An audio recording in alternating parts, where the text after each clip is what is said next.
Мен кызматтан кетүү боюнча арызымды өз эрким менен жаздым. Министрлик жактан басым болгон жок, деп билдирди Гапар Айтиев атындагы Көркөм сүрөт музейинин мурдагы директору Мира Жаңгарачева.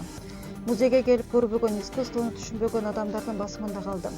Кыргызстанда өтө курч маселелер барынан алардын кабары жокпу деген Жаңгарачева өзү кызматтык жолунда жаланган аялдардын укугун коргоп келгенин белгиледи. Ал эми саясатчы Камчыбек Ташиев Гапар Айтиев атындагы Көркөм сүрөт музейиндеги чуулгандуу көргөзмө тууралуу пикирин соц тармактагы баракчасында мындай деп билдирди. Урматтуу уюткулуу кыргыз элим, бизди, мамлекетти, кыргызды ичинен ириткен ушул акмактар, кейпей, ошолорду баштан колдогон Роза Отунбаева башында турган жана чоң кызматтарда иштеп жүргөн бир топ адамдар жок кылат деп жазды.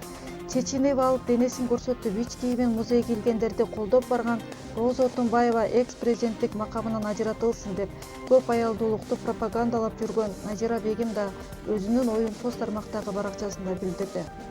Бишкектеги тарых музейинде бир канча күндөн бери болуп жаткан жана алдыда дагы бир канча күнгө уланчу феминисттердин иш-чарасына Маданият, маалымат жана туризм министрлиги чара көрмөй болду.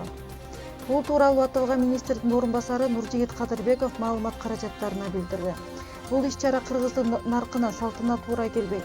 Ушундай көрүнүш орун алган абдан өкүнүчтүү. Менин дарегим айтылып жаткан терс пикирлерди окуп уялдым. Феминисттердин иш-чарасын атайын түзүлгөн комиссия иликтеп, баасын берет, чара көрүлөт, деди министрдин орун басары.